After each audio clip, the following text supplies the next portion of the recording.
no stranger to this. This is, I mean, you like the construction too. Yeah, I love it. Yeah, it brings me back to, I left Merrill, and literally this is what I did every day. I'd be the guy at first. I'd be the guy here, sweeping up at the end of the day, packing up the tools, and like I said, that guy I worked for, we talked about it before. He was great. I learned, everything about construction. He took a lot of time and kind of, taught me all the details. Yeah.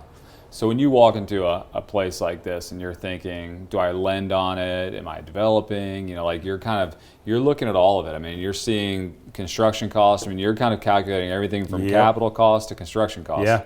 Even layouts, right? Like, this will sell. This is a good layout. This builder knows what he's doing. Oh, this framer's a hack. Yeah. Right? Like, you could tell a lot by, way place gets wired up and plumbed up and framed out. This is a 2-unit building, and basically you can see he's got some of the old. This is the old sheathing, and then you've got the old brick party wall there, and in different areas he'll leave some of that brick exposed, and this will get converted into 2 for-sale condos. 2 for-sale condos. So this isn't a buy and hold. This is this is fix and flip, exactly. Yeah. So for you, you're lending on this deal, and this is more of a short-term investment for you. Exactly right. Yeah. So we write 12-month notes. This is like our bread and butter. This is what we do in the lending fund all day long. This is what we closed, $50 million worth of these loans last year. Got it. What are the numbers on something like this? As far as the construction costs and whatnot, so this type of building you probably pay between $1 million and $1.5 million for, depending on the footprint size. And then he has 2 for-sale units. The one upstairs, we'll walk through it next, is complete. I think it's on the market for $1.6 million. Okay, nice. Yep. Very cool. So you're growing this business in the Boston area. Was there any kind of pivotal moments in your life where you felt like something drove you to do it? I mean, anything happened in your life that just was like a catalyst? So I was working for a national mortgage company in 2014. So I remember like it was yesterday. So New Year's Eve, 2014 going into 15, I get a phone call on New Year's Eve. No kidding, I got my 2 kids in the back, like 6-month-old daughter and 2.5-year-old son. And we're pulling up to our New Year's Eve party that we're going to do for the early evening, and I get a phone call from one of the guys I was working with at the time, and he let me know he was going to move on, from that company, and so I was sort of like junior guy on the team and didn't leave a place for me. Yeah. So, but in the end, looking back, you say challenges. I really like to try and view them as opportunities, and looking back now, I can see it really was like. There was a lot of uncertainty. I wasn't quite ready to leave, at that time. But I had a development project going on the side, and by that time I had also launched the fund just a few months prior. And so, it just worked out perfectly. It was kind of like the universe gave me a kick in the butt and said, go do this Touchstone thing full time now. I caught the capitalist bug probably from like one of my uncles, the guy actually who got me my first interview at Merrill Lynch.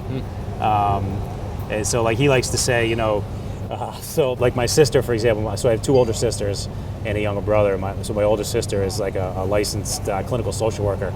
But my uncle told me, he's like, look, the world needs people like your sister, and his wife is the same way. She's like a special needs teacher. And he said, Tommy, the world needs both types of people. People like your sister and my wife who do the work, and guys like us who are going to write the checks. Yeah.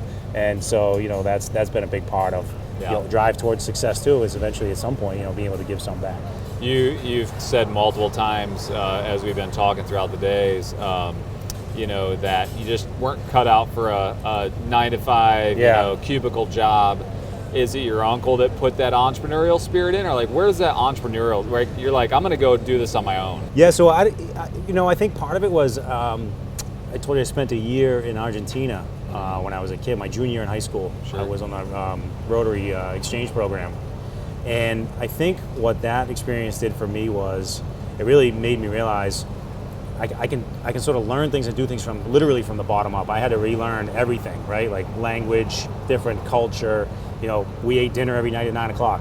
Like just a complete shift in perspective. Yeah. And so I just, it's kind of innate in me. I want to learn things from the ground up. I want to understand, how things work and why they work certain ways.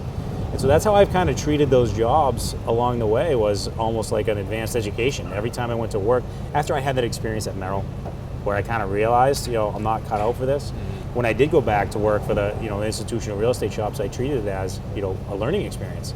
As I'm going to go, I'm going to learn how the big guys do it. Eventually with the eye towards doing it myself. Sure. So not really sure where it comes from, but it's I think it was probably dusted off or shined up. That experience kind of in Argentina.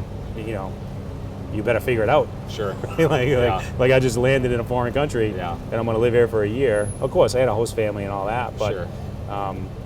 Definitely a different set of experiences. Yeah, maybe gave you the confidence enough to just continue down that path. Yeah, exactly. Yeah. That's awesome. Tom, what I love about you and I love about Touchstone is I grew up in a real estate family, and it feels like I'm back home doing real estate deals. I love that you love Boston, and it's evident that this is your town. And that's what I love about your business is you in this pursuit of scale and becoming a Titan have never left home. Like you've actually done it here, and you can see the results of who you are in this community, and you see how a Titan doesn't necessarily mean some national level person. It really feels like you've created this status here, but for the people that you love and the community that you love, and so I just want to commend you for the work that you've built here and the company you've built here, because to me, if I were to be a Titan in your industry, I'd want to be you. And so I appreciate that and appreciate what you've built here. Thank you so much. Yeah, absolutely. Thanks so much for spending the time with us. I'm glad you guys came out. Yeah. Thank you so much. Really appreciate it. Greatness is a matter of choice, not a matter of chance. Tom has shown us that you can become a Titan in your own backyard.